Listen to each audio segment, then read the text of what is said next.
तो आप कहते नहीं उनके कार्यकाल में हुआ था, हम बिल्कुल नीट एंड क्लीन है, हम कोई घोटाला नहीं, हम देश की सेवा करने आए हैं। लेकिन उल्टा चक्कर चल रहा है, आरोप प्रत्यारोप इतने गंभीर लगाए जाते हैं कि बस उसने इतना किया तो हम विजय जी एक और बात है, ये केजरीवाल बार बार कह रहे हैं और खुलासे करूंगा, और बीजेपी सहित तमाम नेता डर रहे हैं। क्या चक्कर है? क्या और भी नेता दूसरी पार्टियों के भी शामिल हैं क्या?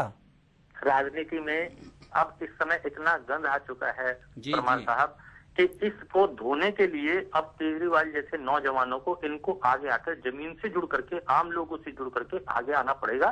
चाहे चोर चोर मौसेरे भाई वाली कहानी है, चाहे वो बीजेपी हो, चाहे कांग्रेस हो, और जितने सहयोगी दल है जो आज तक सरकार को यूपीए में समर्थन दे रहे हैं केंद्र के अंदर, वो सभी लोग कहीं ना कहीं फंसे पड़े हैं। पर विजय जी ये कहते हैं, विजय जी पर ये कहते हैं कि राजनीति में आने के बाद या तो आदमी फिसल जाता है या उतना ही गंदा हो जाता है। क्या लगता है केजरीवाल क्या चल पाएंगे बिना गंदे हुए, बिना फिसले चल पाएंगे क्या? देखिए, जब एक चीज है, जब राजनीति के अंदर खरपतवार इस तरीके के आ जाए तो उसको उखाड़ पाना बहुत मुश्किल हो जाता है। लेकिन फिर भी अगर एक शुरुआत हुई तो देश की जनता की आंखें अब केजरीवाल की तरफ लगी हैं कि इतनी पावरफुल जो सरकार सत्ता में बैठी हो, उस गांधी परिवार के लिए इस तरीके के चीजों को निकाल के लाना और जनता के सामने रखना, ये अपने आप में एक बहुत बड़ी बात है। विजय जी, लेकिन यहाँ पर पूरा जो कांग्रेस है, कांग्रेस के साथ साथ वाड्रा ने खुद यहाँ कहा कि सस्ती लोकप्रियता के लिए अरविंद केजरीवाल ऐसा कर रहे हैं। क्या वाकई लगता है अरविंद केजरीवाल को यहाँ पर इतनी सस्ती लोकप्रियता के लिए ये वो सारे खुलासे कर रहे हैं? देखिए, सस्ती लोकप्रियता तो जमीन से जुड़ा आदमी लेगा ना जी, बड़ी लोकप्रियता तो इन लोगों ने घोटाले करके ले ली जी। अब सस्ती लोकप्रियता अगर केजरीवाल करते तो भाई जमीन से जुड़ा हुआ व्यक्ति है, जमीन से जुड़ करके काम करे तो सस्ती लोकप्रियता ही होगी। वाड्रा साहब ने कोई गलत थोड़ी ना कहा है। पर विजय जी वाड्रा साहब ने तो सस्ती जमीन बहुत ले ली। हाँ, इसीलिए तो कह रहा हूँ कि वो सस्ती जमीन लेकर के जिस तरीके से उन्होंने अपना एम्पायर तैयार किया है, उसमें केजरीवाल सस्ती लोकप्रियता ही तो ले रहे, वो तो सस्ती लगेगी ना उसके सामने। जी जी, क्योंकि 50 लाख से उन्होंने 300 करोड़ कर लिया, उनको तो बड़ा सस्ता लग रहा होगा सब कुछ। जी जी जी जी, यही मैं आपको बताना चाह रहा हूँ। क्या लगता है विजय जी, क्या ये जो जिस तरह से केजरीवाल खुलासे कर रहे हैं एक के बाद एक, क्या लगता है इससे इनका राजनीतिक तौर पे सफर जो है वो शुरू हो चुका है, ऐसा मानना चाहिए, और ये जो सफर है आगे कहीं ना कहीं मुकाम तक पहुंचेगा, ऐसा लगता है क्या?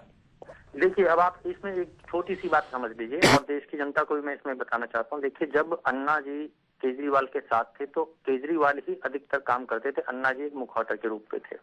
आज आप देखिए कि जब केजरीवाल चल रहे हैं तो अन्ना जी की बात सब जगह गौण हो गई जी।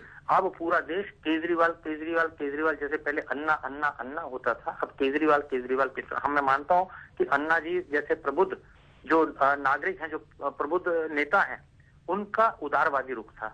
लेकिन तो अरविंद केजरीवाल एग्रेसिव, और आजकल के देश के अंदर भौतिकतावादी युग में आदमी एक दो पल उसी का इंतजार करता है कि नहीं केजरीवाल बहुत बढ़िया, आज ये खुलासे, आज ये खुलासे। विजय जी मानना है कि आपका कि केजरीवाल की दुकान तो चल पड़ी है अब?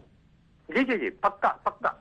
धन्यवाद विजय जी। तो कुल मिलाकर 2-3 खुलासों के साथ ही केजरीवाल की राजनीतिक दुकान तो चल पड़ी, जिसे माना जा रहा था अन्ना के साथ छोड़ने के बाद तो ऐसा लग रहा था कि ये दुकान चलेगी भी कि नहीं, खुलेगी भी कि नहीं, लेकिन खुल भी गई है और चल भी रही है। और विजय जी तो ऐसा कह रहे थे कि खूब दौड़ेगी, तो ऐसा लगता है, देखते हैं आने वाले दिनों में क्या होता है। बिल्कुल, आने वाले दिनों में क्या होता है। और यहाँ हम बात कर रहे हैं केजरीवाल के खुलासों की जो उन्होंने किया है रॉबर्ट वाड्रा के खिलाफ। आगे भी इस पर हम चर्चा करते रहेंगे। फिलहाल रुक जाते हैं एक छोटे से ब्रेक के लिए।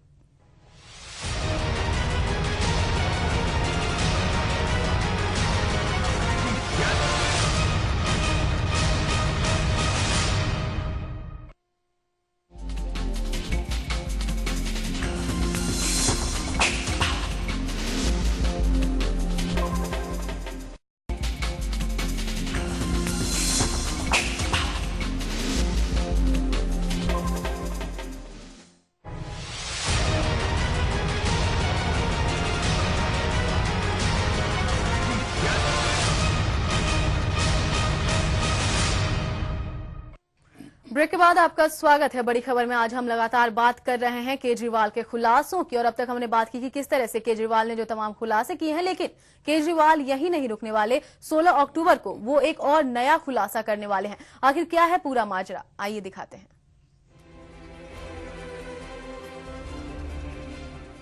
अपनी राजनीतिक पार्टी के ऐलान के साथ ही उसी मंच से केजरीवाल ने कहा था कि वो जल्द ही 2 बड़े खुलासे करेंगे।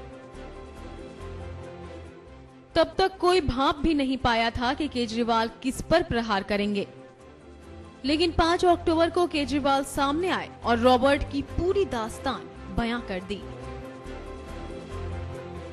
फिर क्या था, मच गया बवाल। लेकिन केजरीवाल यही नहीं थमे। 9 अक्टूबर को वो फिर सामने आए और अपने लगाए आरोपों पर कई सबूत पेश कर दिए। लेकिन इन सब के बीच अब सवाल उठने लगे हैं कि क्या केजरीवाल अपनी राजनीतिक महत्वाकांक्षाओं को तो पूरा नहीं कर रहे।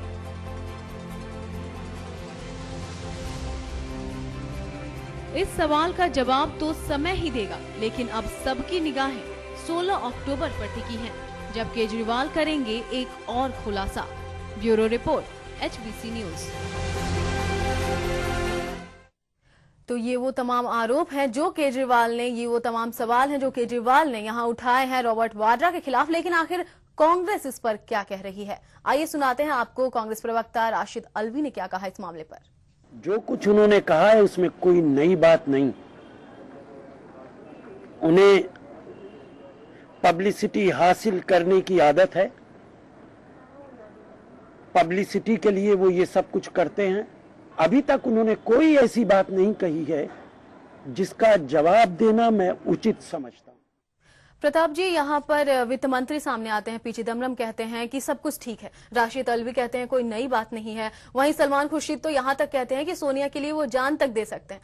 क्या लगता है कुल मिलाजुलाकर ये जो मैसेज जा रहा है जनता के बीच कांग्रेस के लिए कितना असर डाल सकता है? एक मैसेज तो ये जा रहा है कि गांधी परिवार के ऊपर कोई भी आरोप लगाना आसान नहीं है, क्योंकि जिस तरह से कैबिनेट के तमाम मंत्रियों ने जिस तरह से बिल्कुल क्लीन चिट दे दी, ऐसा लगता है कि जांच की भी जरूरत नहीं है रॉबर्ट वाड्रा की। लेकिन सबसे बड़ी बात यह है कि कांग्रेस ने ही केजरीवाल की दुकान को चला दिया है। यदि वो एक और ये कह रहे हैं कि उनको पब्लिसिटी पाने का ये है तरीका है उनका, तो इतने सारे नेताओं को जिस तरह से पार्टी ने मैदान में उतारा रॉबर्ट वाड्रा के ऊपर लगे आरोपों को खंडन करने के लिए, तो उसे साफ तौर पे जाहिर है कि केजरीवाल आज इन सब मंत्रियों से भी भारी हो गए हैं और सीधे मुकाबले में खड़े हो गए हैं गांधी परिवार के। तो इसलिए केजरीवाल का कद खुद कांग्रेस ने बढ़ा दिया है। सुनीता, बिल्कुल, और यहाँ पर देखने वाली बात है कि इन सब में बाबा रामदेव भी पीछे नहीं रहे। उन्होंने हाल ही में एक कदम और आगे बढ़ते हुए उन्होंने कह दिया कि इतना ही नहीं बल्कि आधा फरीदाबाद और गुड़गांव तक ये कांग्रेस का ही है। क्या लगता है, यानी कि सब कोई मामले को इस होड़ में क्या है कि जब केजरीवाल को खूब पब्लिसिटी मिल गई तो तमाम दूसरे लोग भी पब्लिसिटी पाने का स्टंट करेंगे। और एक जो राजनीति में उतरने वाले लोगों को अब पता लग गया है, अगर थोड़ा सा प्रचार पाना है तो सीधे गांधी परिवार पे आरोप लगा दो, फिर अपने आप ही दूसरे कांग्रेसी नेता उनका प्रचार कर देंगे। तो एक बहुत अच्छा आसान तरीका पॉलिटिकल नेताओं को मिल गया है। बिल्कुल, तो यहाँ पर केजरीवाल के खुलासे जो हैं वो लगातार जारी है। 16 अक्टूबर को एक बार फिर से केजरीवाल सामने आने वाले हैं और एक कोई नया चेहरा होगा जिसके आरोप, जिन पर वो तमाम आरोप लगाएंगे, तमाम खुलासे करेंगे, उसका इंतजार है फिलहाल। लेकिन केजरीवाल के खुलासे में आज इतना ही, और बाकी खबरों के लिए आप देखते रहिए HBC न्यूज। नमस्कार।